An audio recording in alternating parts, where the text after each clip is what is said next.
Welcome to the podcast. This is Big Reptile Talk. Super excited. We got an amazing guest today. Rich Mccoll, man, just a legend in the game. I'm so honored to have him on. But before we have him on, I do want to do a couple shout outs. So make sure you go subscribe to Venomproof Cages. Make sure you go check out Ozzy Boyd's, two amazing supporters of my channel. How amazing is it that I get to flex that logo? Just boom. Ozzy Boyd's, man, amazing supporter. So go check him out. Without further ado, we bring it on. Just to me, what this man does with pies is amazing. I know he does other stuff with like the bongo gene and other stuff, but my favorite is what he's doing with the pies. So without further ado, Rich Mccoll, everybody. How you doing today, sir? I'm good. How are you? Man, I am super excited. Shout out to Benjamin. Shout out to everybody in the chat, man. I'm excited to have you on, man, because I feel like just the stuff you do is incredible, man. Hey, thanks a lot, man. Yeah, pie is my thing. I that's how I got into this whole game in the first place. So pie. Right.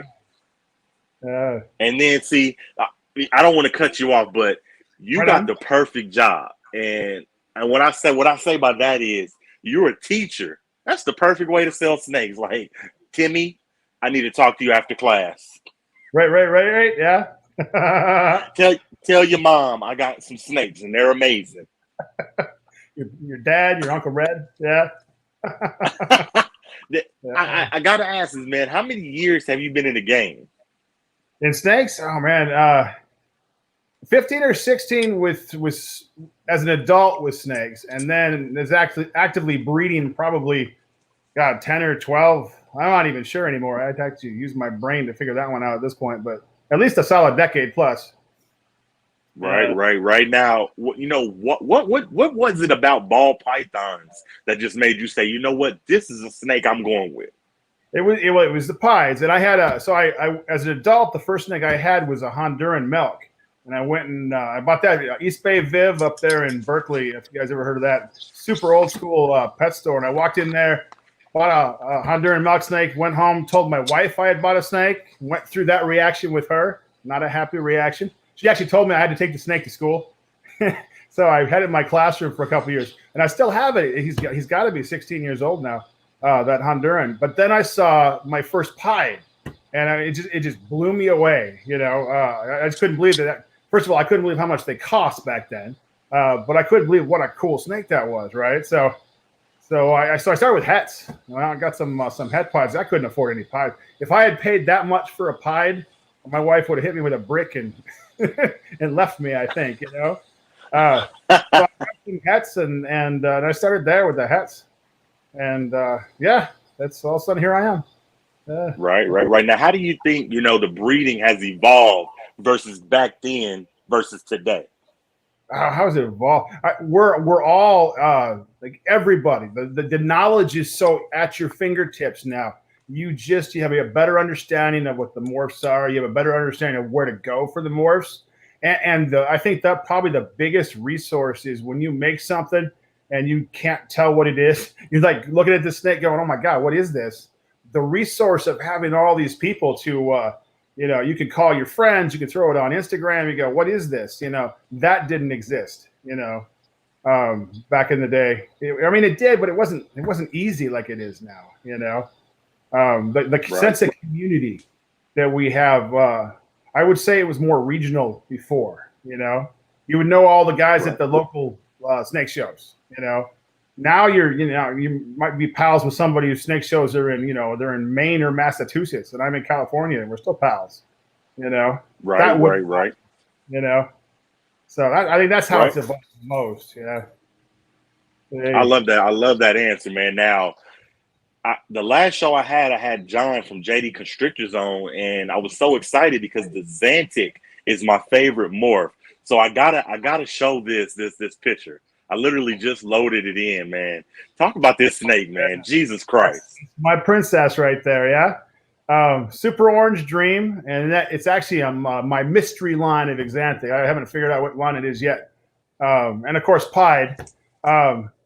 And the long story on her is I actually bought Orange Dream het pies from Justin back when those were nobody even had those yet. I mean, he was cutting edge on that one, like he is and everything else he's doing now.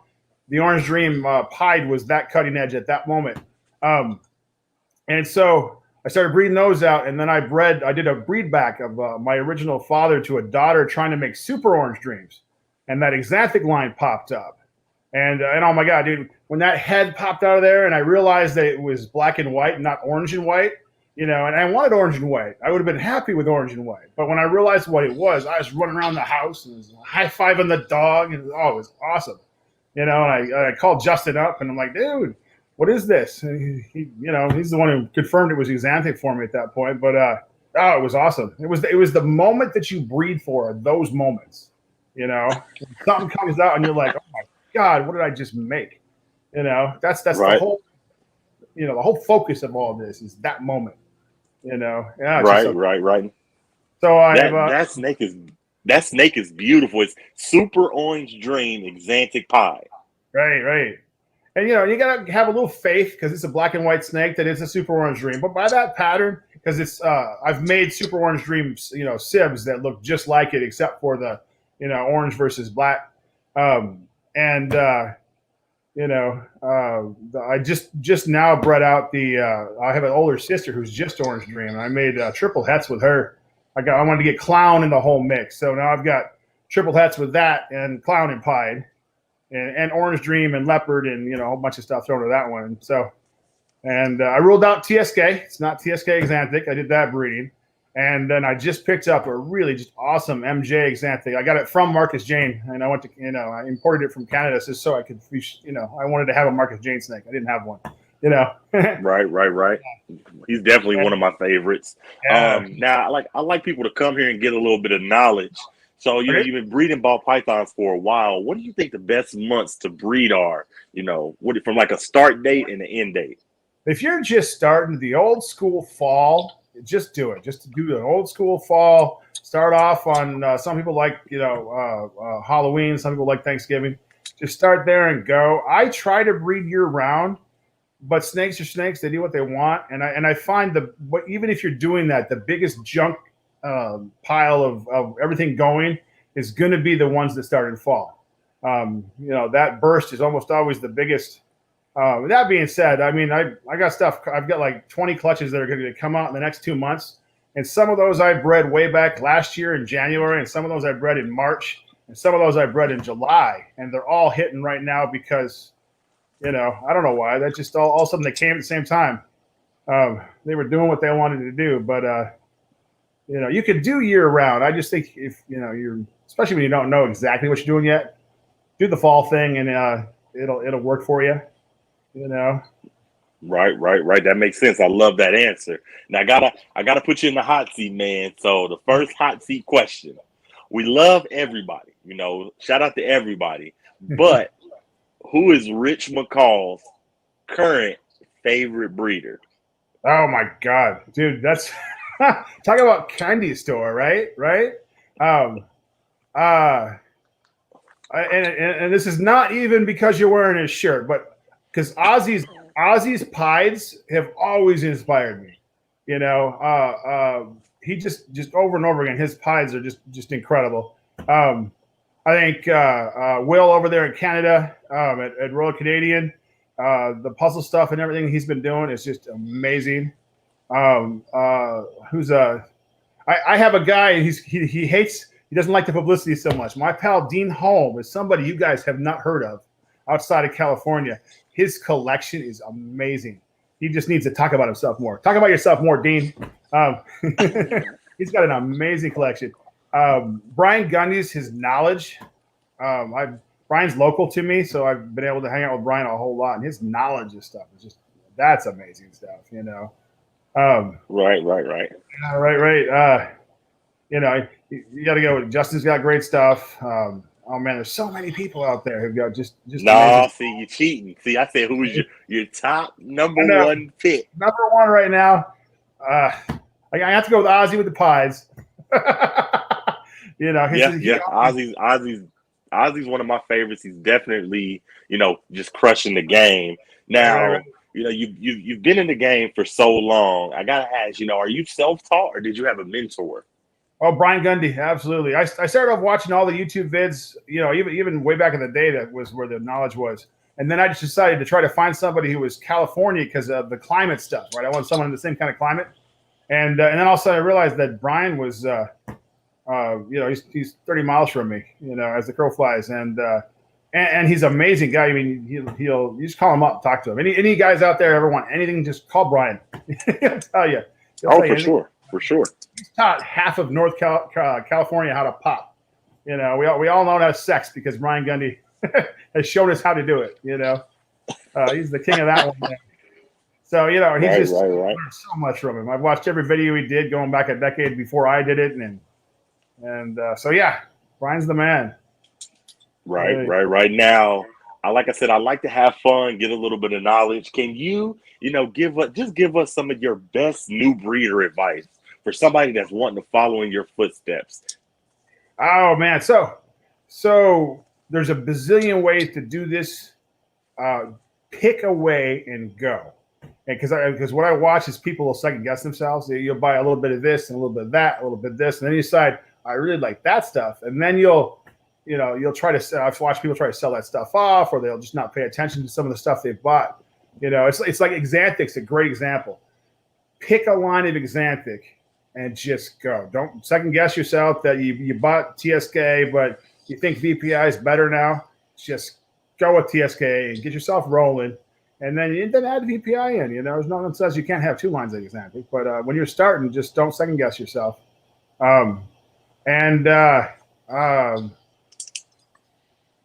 Buy females. I have a video somewhere. I don't know if you watched that one or not, but one of my things is buy some used females. Buy some breeder females, even if they're just het pies or whatever. Not your cutting edge stuff at the moment, and some babies. You need both the knowledge of how to breed and you need the knowledge of how to raise a baby, right?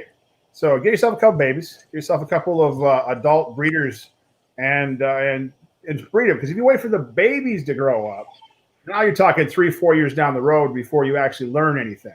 Before you learn how to breed, before you learn how to incubate eggs, how to hatch eggs. So that's like, I guess that's how I did it. And I would do the same thing again. And you know what? The first moment you can afford an ultrasound, get an ultrasound. Ultrasound is a game changer. I've seen some as cheap as $1,000. I'm not sure how good those are, but if they work, they work. You don't need to have I've seen like the one that Justin has in the background in his videos. That one's like, $15,000. He needs that because he's, it's a fun machine. You don't have to have $15,000. I got the one from Breeders Circle. I don't want to say it was like $2,500. It works great. Good enough. I don't even know how to use it barely. You know what I'm saying? I know how to look for the eggs, and I can't do anything else with it. That's all I need to know, though. But it's absolutely a game changer. So once you get that, you can turbocharge your breeding. And salvage males. You don't have to use your males as heavy. It's easier on them. You can both make them go to more females more efficiently, but you also can use them, with less males, less females, and just not stress them as much. I think that's valuable for your males. So right, I definitely agree with you. I definitely agree. You just have so much knowledge, man. Now, do you feel like new breeders need to breed their own rats to be successful? I don't. I still buy. I hate rats. Now the problem with rats, it's very, very regional. Is you got them, you got a source or you don't, and it seems to be it's hot or cold. There's like no in between, right? Right. So I am lucky enough that I have a great rat guy it's actually my pal Dean Holm I was talking about earlier. Dean does rats. I drive 2 hours south to pick them up from him just so I don't have to breed them. But if you don't got them, if you don't got somebody, you're gonna have to do it yourself. Frozen thaw doesn't work in my opinion for a small collection and you got a lot of time on your hands. Frozen thaw will work. Ball pythons are just ball pythons, right? Live is simply easier when you got a big collection. It would take me 2 days to feed what I could feed in 4 hours. And I just don't have the time for that myself. And even if you do have the time, there are snakes that just won't eat frozen thawed, right? So, um, if you got to do it though, more power to you. Right. I think having that Now, insured source of food is probably the single most important thing outside of your actual snake shed or whatever. That's just keystone. Uh, I agree with you. Now, I want to give you another hot seat question. I feel like you are just crushing it with the pies. You do a lot of other stuff like the bongo stuff and some other stuff. I feel like you're crushing it with the ball pythons. You're a legend.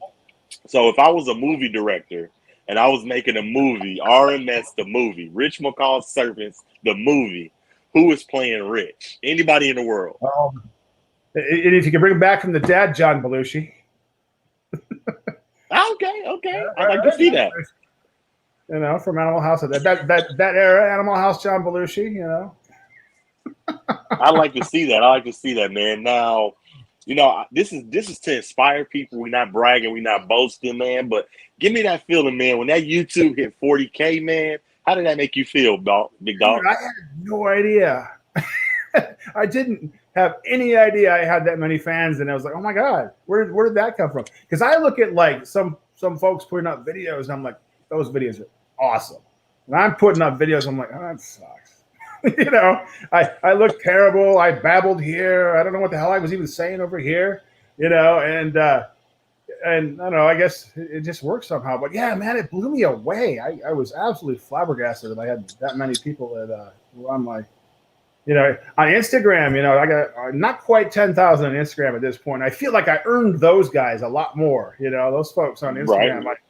I watched that Instagram number as it crept up, and I felt those posts. Whereas the YouTube was like, wait, how'd that happen? So now, that to me, if I have 40K, well, I'm famous. I'm telling my wife I'm not taking the trash out no more. Right. I was like, look at these hands. These are YouTube hands. No. Shout out to Wiz Constrictors, man. Definitely a good guy. If you look right there, I just put a message up there for you. Oh, right on, yeah. My Triceratops, or you mean my giant sea serpent? He said Triceratops, man. You got the best logo in the game. Been my my favorite dinosaur since I was 4. Right. Now, on your YouTube too, man, I love how you animated it, just walking across the screen, roaring. Right? Like my Triceratops has to roar. Breathe some flames.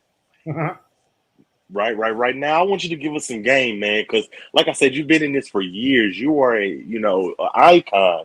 I feel like you got a lot of knowledge. So give us some knowledge on, what are some of the morphs to stay away from, because I feel like some morphs are good, some morphs are bad. What do you think of some of the morphs that you don't think breeders should start breeding? Well, and I hate to say because everybody jumps on it, and I've got Spider, but you really don't.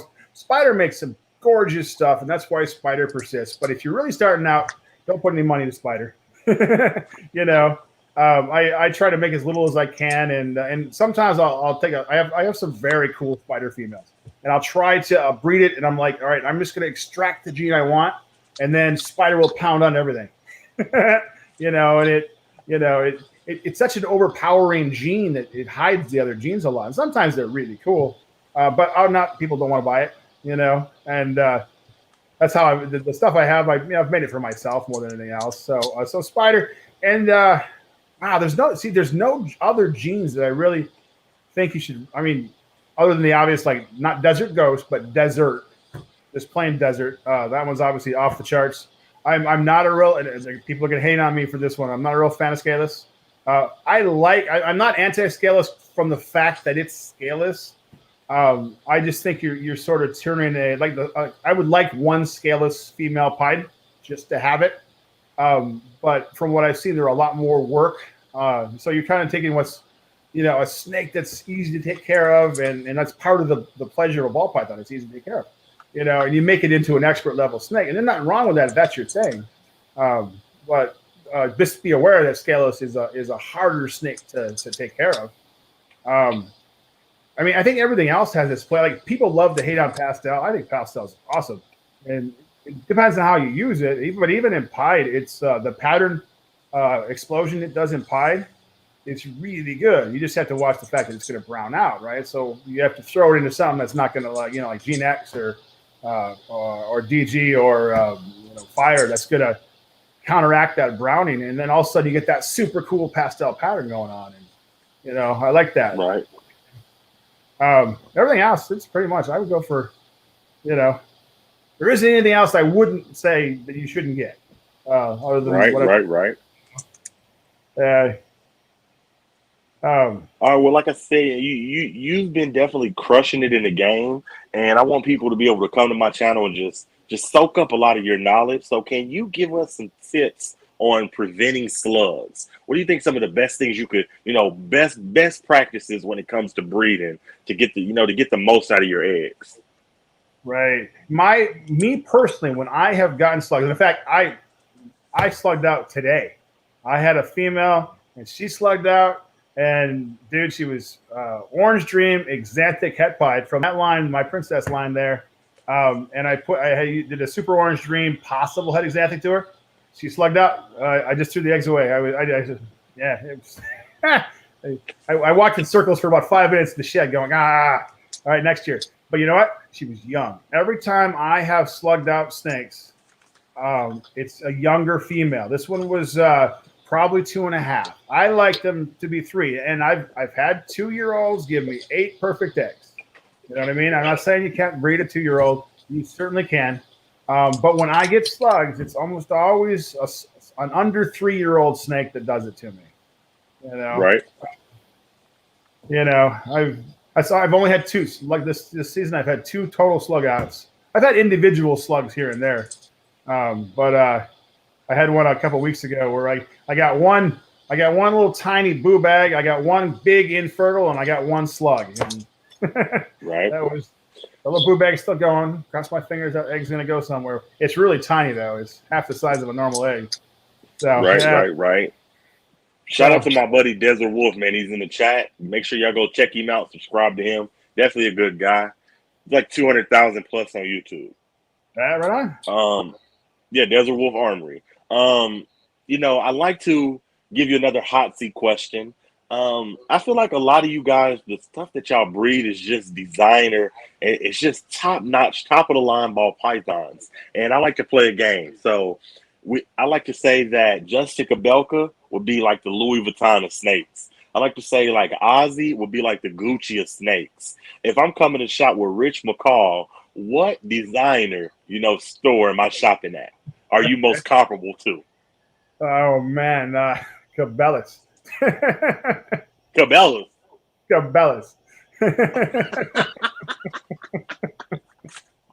That is hilarious.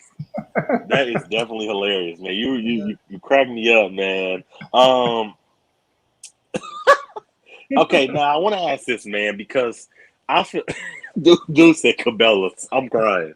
I want to ask this, man, because to me, ball python breeders, they pop up every day. When I was younger, I used to work at a place called Nebraska Furniture Mart, and I was a salesman, and I made decent money. It was like 3 or 4 salesmen, and then like a year later, I looked up, it was 20 salesmen, and I didn't make as much. And I'm telling you that to kind of lead into the question I asked you. With so many new breeders popping up, do you feel like there's still money to be made in the ball python game, or do you feel like it's getting to be saturated because there's so many breeders? I say there's absolutely money to be made in the game because the people who buy my good stuff, they buy my expensive stuff, the money stuff, it's other breeders.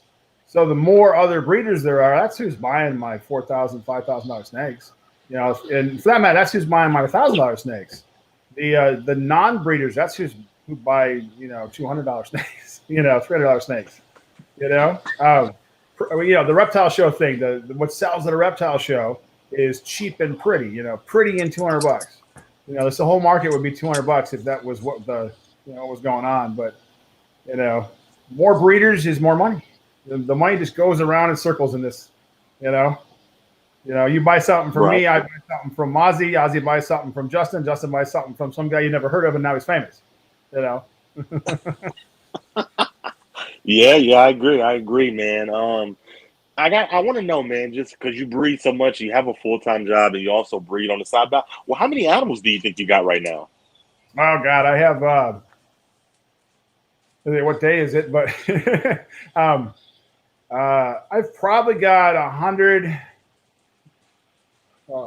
breeder females and probably about 20, 30 breeder males. And then I've got another 120 grow ups that are any somewhere between, out of the eggs to 2 years old, which is honestly, I'm going to have to reduce a little bit at this point. I actually got bigger because of COVID. You know what I mean? You're like COVID. So, I got all this time. So I kept stuff last year, a lot more stuff last year than I probably would have because I felt like I had more time because, COVID sort of fooled us all. And now I'm back at work going, what did I do? What did I do to myself? So I'm going to have to reduce. So I'll probably have some breeder females on sale at some point in the late fall, probably. But I'm probably more comfortable with, say, 100 total breeder females and like 30 males and another 50 to 100 grow ups, So that kind of rotation That's what's probably up. where I should be. I'm jealous. I'm jealous, man. I'm upwards of 10 animals, but I want more. But I'm in an apartment, but I can't get that much. But when I get a house, I'm buying up everything. Oh, right. And and I started with 4. I had 4 het pieds, and then when they were big enough, I bought a full-on pied, and I started with 5 essentially when I was starting to breed. Right. You can absolutely just part of it is keep know what to keep, and the other thing is I keep when you make like if you made just a base het pied, no one really wants that. You sell it at the store for $40 at a local store to get rid of it, or you're at a reptile show, you sell it for maybe $80. Just keep it. Grow that het pied up and breed that. It'll make a lot more money for you as a breeder than it would as just a cheap animal to get rid of at the store. And especially if you got, you're in an apartment now, but once you have some room, I don't know. That's one of the things I did. I kept everything, that was Right. Not first class and not cheap and pretty. Right. Now, I got to give you an idea, man, because you're on YouTube. You just hit 40K, man. And you and Brian Gunny are good friends. Can I give you a YouTube idea? Sure. That I would like to see. I would like to see you and Brian Gundy have a sell-off. It ain't got to be a lot, Hey, like a YouTube video, you calling him saying, "Look, I'm throwing the gauntlet down. We're gonna have a competition. The first person to sell 30 snakes in a month wins. And if he wins, you buy him a lobster, and if you win, he buy you a steak." I think that would be dope for the culture. Oh, right on, yeah. I can tell you though, I don't think I've ever sold 30 snakes in a month. Yeah, seriously. What? Yeah, right. I sell steady and slow. I'm the tortoise guy. You know what I mean? And I don't know. I don't think I've ever sold 30 in a month. I think you could, bro. I think you could. You're a legend, bro. I definitely think you could. Now I want you to kind of give us some tips, man. So what would you do if you had a stubborn male snake that just wasn't breeding for you? It's every single time I've had that, it just let it get a little bit older. I think our males breed better. We all talk about 6 months and 600 grams. That just never works well in my experience. Perfect is 1,200 grams and a year and a half. Get some more size on them, get some more age on them, and they'll start breeding. And if it's just small and you're hoping, it may just be too young. But the other thing is, you know what? Switch up the females. So I don't know. It's like us, right? There's some females who don't want Rich Mccoll to take him on a date, right? Go find somebody, another snake. I do that one. For whatever reason, you'll have one female and this male, and they'll be in the opposite corners. You've all had that one, right? They're in opposite corners. You cannot get them ever to come, but you put that male with somebody else, some other female, and they lock right up. Or you put some other male in with that female, and they lock right up. So switch them up if you can. That's where having more males, hold back more males, just have some more males in the shelf. Have a, have that second string. Um, just don't have a first string, have a second string, or sometimes I have like a fourth string. You know, and because breeder males, I mean, if you've got a breeder male, it's even if you don't need them anymore, they'll sell, right? Someone always wants a full-on breeder male at the last minute in December, right? So hold on. If it's a base pie, just hold on to a base pie because maybe that's what you need to get this snake going. I've tried things like I've chained. I've got a female, and I'll put in a snake that I know is going to breed. And right after he's done, I throw in the reluctant adult, other male that is, put him in there and get him to lock up.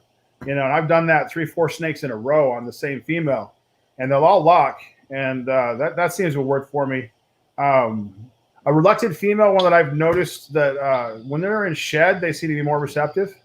Females in shed, I put them in there like that, and that seems to work. I read that online. I don't even know where. A long, long time ago, and it always seems to work though. Yeah, that's kind of how I do it. Switch them up. I always do males to female. I don't do females to males. Right. I've done the skin. Throw the skins in there. Leave it a little bit dirty. Breed them dirty. Feed them dirty and breed them dirty. I don't mean like not filthy. I'm like, don't make a swamp in there, but leave a little bit of. If you're doing like if you got coconut, you change out all the coconut. Leave like 5% of the old coconut in there. So that smell's still in there, I do that all the time too. Yeah, that's how I do it, Right. That's definitely a great answer. Now I want to talk to you.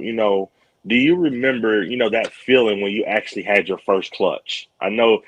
No, I can't say that because that's mess. I was gonna say that was years ago. And you're like, that's like, damn, I ain't that old. All right, so I'm going to tell you a story I've not told anybody else on a video.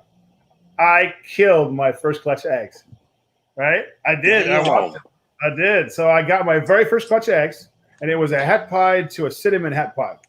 And I put them in the incubator, and I watched them every single day. And what I was watching and didn't realize it was they were drying out, and they were getting too dry. And by the time I was smart enough to realize that this couldn't be normal at this time, the where we were in the weeks into the clutch, it was too late to fix them up. I got them on a lot of water going in there. I was really humid, but at that point, the damage was done. And and I remember that to this day.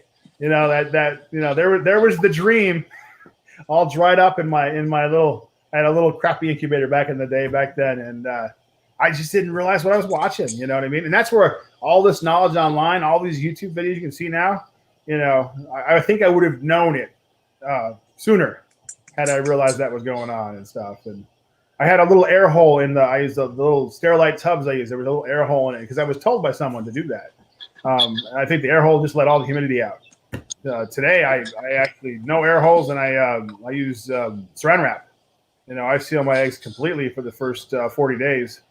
So there's no air loss, or no air intake, but no water loss, So right. Yeah, but then that just made the second clutch when that finally happened. That was a full pied clutch, and that first pie, I still got that. Her name is First.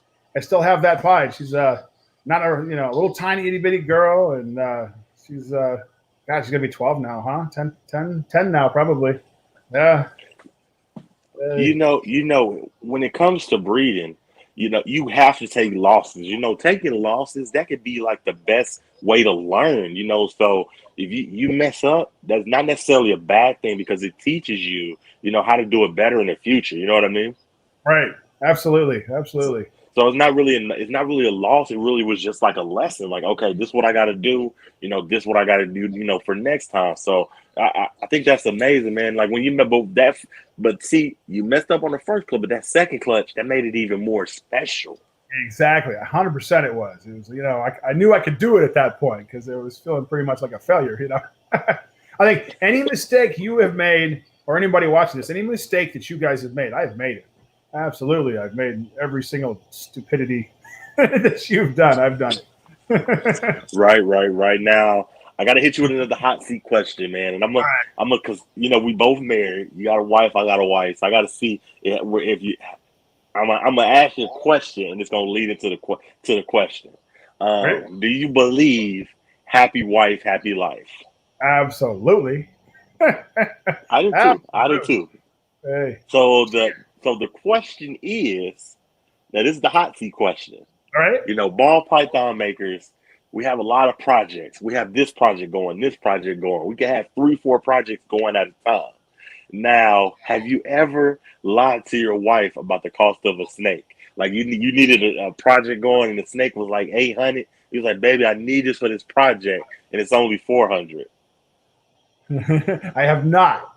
I have, and I know she. Now, here's my rule: snake money buys snakes. So I never used the mortgage money. Never went into this. Initially, when I sold off. When you're 30, you got all the toys you've been buying when you're 30, 35, right? I sold some of those. That's how I got my first stake. So, what upsets my wife, and I can't hide this, is like the power bill. I've spent $5,000 on a snake and told her that I spent $5,000 on a snake. And she's like, was it snake money? And yeah, she's okay. And then she holds up the power bill. Sometimes my power bill is like 500, 600 bucks. Yeah. It's ridiculous power bill I have sometimes. And she like shows me 500 bucks, Rich. All right, 500 bucks. I'm sorry. But that upsets her more than the snakes. But no, it's one of my rules. I'm always straight and up front with her about all this stuff. And I think that's gone a long way for her, for her support, Hilarious, man. I love that. I love that. That's what it's about, man. We're here, we get knowledge, we having fun. I want you to talk about incubators, man, because this is just good knowledge to have. What do you think the best is? Do you prefer store-bought or do you prefer homemade incubators? What do you use? I have no skills whatsoever, so I buy. I wouldn't trust something I built myself, because I'm bad. I'm horrible. I have 2 hot boxes right now. I got the 48-inch, and I got their whatever the next size up, like 60. I want to say it is. Absolutely amazing incubators. I've had great luck with them. They're just so much better than I could ever do. I mean, but if someone has some skills, they're not super hard to make. But every once in a while you hear someone, the horror stories, the incubator goes out, all their eggs are dead. It's almost always a homemade. It isn't a store bought. That's what I'm saying. If you have skills and you trust yourself, build that incubator. But if you're just trying to be cheap, buy a pre-made one, because I don't know how much they are currently, but like the 48-inch, I want to say it was $1,000 or $1,200 when I bought it, but just think one clutch of pies, right, is worth that. If you save the life of one single clutch of pies, you've paid for that incubator. And I use them. I use Herbstat on top. Same with the thermostat. Even if you homemade, whatever you made, get a good thermostat on top. Even though it might be overkill for just an incubator, Herbstat. Right. It's just one set of pies buys that Herbstat and that incubator. Right. I love that answer. Now, I want to ask you, because you've been doing this for so long, what do you think about egg cutting? Do you think it's necessary? Do you do it? Are you prefer to kind of just wait, and if they don't come out on the correct day, then you may do it? Just give me your take on egg cutting. So what the last one you said, that's what I do. I don't cut eggs. I got nothing against egg cutting if you know what you're doing. To me, honestly, egg cutting is extra work. Why do it? They're going to come out. It's just you've had the patience of waiting. I get day 60 eggs almost consistently, almost always in my incubator. Day 60. You've waited, 55 days, 58 days. What's 2 more days at that point? And they're going to come out. If you know what you're doing, there's nothing wrong with cutting your egg. If they've slid already, they're already all big enough. Then there's nothing wrong with cutting your eggs. But it's effort. it's work. Why do it? All the other stuff I got going on, that's just more to do. So when I do cut eggs, so if let's say day 60 is when I'm normally getting slits, the first slit's on day 60. if I have an egg that hasn't slit by, say 48 hours later, then I'll do a cut down the center of it, and I'll do basically an X cut, just so it has the ability to get out. And honestly, most of the time I find that if a snake doesn't come out between 48 72 hours, they're not going to come out. There's something wrong, and the egg cutting almost always is not going to help you save those. It's kinked. It's whatever's wrong with it's wrong with it, but it's not usually something that you could have saved by cutting the egg. So that's just my take on the whole deal. I know it's controversial, but Hey, that's why I asked it. I love that answer, man. No, to me, no answer is wrong. Everybody does it their own way. I just like to kind of see what people do, just get their opinion on it. So no, it's nothing wrong with it, man. Now, like I said, we just getting that knowledge, and we just having fun. Now, I want breeders to be able to come here and just follow in your footsteps, play by play. And when I say that, I want you to talk about holdbacks. If you're a new breeder, what's a good amount of holdbacks? What's a good way to pick your holdbacks? Just talk about holdbacks in general. Oh man, I'm actually bad about this because I want to hold back everything. It's hard sometimes. What stuff that you can't keep it all. My wife tells me that all the time. You can't keep it all. So there's a couple ways to do this. I like keep your best stuff. I think everybody says that, and that's absolutely the truth. Your best stuff, you keep that. That's what's going to drive your collection forward.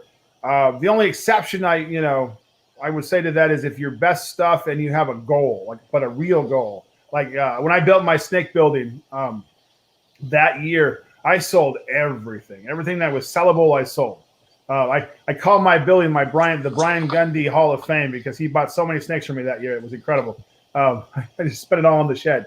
But it was as soon as the money came in, I spent it on something and reinvested. Right? I didn't go buy whatever toys you like. I didn't go do that. So if you're going to sell your best stuff, absolutely sell it for a reason, not just to get rid of it. Don't let someone talk you out of it. And the stuff that I guess the sea level stuff, I don't know how to say it like that, but the stuff that is, you might have good genes in the background, but it's not desirable. No one really wants it, especially the females there. Keep those. I just keep those. Like I said earlier about the het pied. A base het pie is still going to make you, 8 eggs. It's still going to make you 4 pies. If you throw in a monster pie at that, even the hets will sell. And that's, of course, if you got the room and, the ability to buy the rats and stuff. That's your only real expenses. Then, keep that stuff. Some people wholesale that off. Yes, that's legit too, I guess. But and the other way to look at it is if it's females and they're going to take 3 years to pay you back, and from a money perspective, if you're going to keep it, it's going to take 3 years to grow her up and to get eggs from her. But you could take the money right now and buy something really cool. That's another way to look at it. Sell it, but immediately buy something cool. Don't let yourself sidetrack off that money. Right. Man, I think you do some amazing things, man. Did you go to Tinley this year? I did not. No, happy wife, happy life. My wife said that she wanted to go to Hawaii, and without me. I got 4 dogs, and so we do a lot of separate vacations because we got 4 dogs. There's Brooklyn right there. Hey, Brooklyn. But so she booked herself a ticket to Hawaii, and all of a sudden she goes, "It's this weekend." I'm like, "Oh, honey, that's Tinley." And she gave me that look like, "I'm going to Hawaii." You're not going to. So no, I didn't. I love that, man. I love that. Hilarious, man. Awesome. Now, if you haven't been to Tinley, go to Tinley. It's cool. Man, I'm going in March, hopefully. So I want to give you a test, man, and pick your brain. So I only have 1 ball python, and I got it for free. Miguel from Always Evolving Python sent it to me, and because he did my podcast, and he was like, "No, you need one. I'm sending you one." And it's a spot nose, yellow belly, 100% het clown ball python. What do you think is a good mate for it? Give me some. What do you think is a good to mate to that? All right, my personal instant reaction when you said yellow belly is asphalt. or freeway. And so a freeway clown or an asphalt clown is what I would throw at that thing, and I would make freeway clowns and freeway hats. That's the first thing I thought of as soon as you said that one. Yeah, that would be I like that would that. it's both cool babies. It's potential to make you something you want to keep, and it's got potential to make you stuff you could sell. All of that would be in that clutch. Right. I think I'd be a horrible breeder though, man, because and my wife told me that because I was like, babe, I really want to, I want to breed ball pythons. And she was like, don't do it. And I said, why? She said, because I would have to sell everything. I was like, yeah, you're probably right. If I have a clutch of eight new snakes, they're all staying in my house. I'm not getting rid of them. Right. That's I fight that one all the time. I fight that all. Right. Man, I just want to say thank you for coming on here, man. Just talking ball pythons, you're doing some amazing stuff. Another hot seat question. All right. What has been your favorite podcast? The favorite one I've ever been, other than this one, of course. This is the best one I've been on. See, I was testing you to see if you was awake. I knew that answer. Man, so talk to me about pulling eggs, man. I want to see if you're gonna be honest, man. How many bites do you take when you're pulling eggs? Oh, almost none. In fact, I've never been bit taking to pulling eggs. They're either I've had some that want to light me up, and you just take a paper towel and toss it over their head, and they can't see you, and then you come from the other side. So if their head's here, you come from behind them, And most of them you just grab them, just go. I remember the first couple though that I was super leery of that one. I totally thought I was going to get bit, but just get their head covered, just like any other animal, I guess. Once they can't see you, they got no aggression, and they don't turn around on you. Not like right. I got a Calatoa super dwarf retic, and no, she tried to eat me when I was pulling her eggs this last year. She was not a happy camper.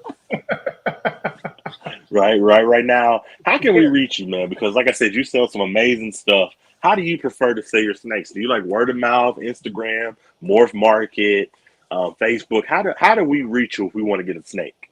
A little bit, all of it, and right now my Morph Market, I need to get Morph Market popped up higher. Usually Morph Market is where I sell the bulk of stuff. It's been by far my best venue for selling. But I sell a little bit of Instagram. I sell a little bit of Facebook. I got a bunch of past customers who I sell, just they'll drop me a line or whatever and stuff. But if you've never talked to me, don't know me, Instagram's great. I try to keep on. There's too much social media out there, so I've chosen Instagram as the one I actually pay attention to, and I try to respond on that one as much as I can. That's probably the best. And then Morph Market. If you see it on Morph Market, I've still got it. I just need to add more to it. I got a wave of stuff that I need to get up there at this point. All right, man. Do you got stickers? I at the moment I don't, but usually I do. I got the Triceratops. I got him on stickers.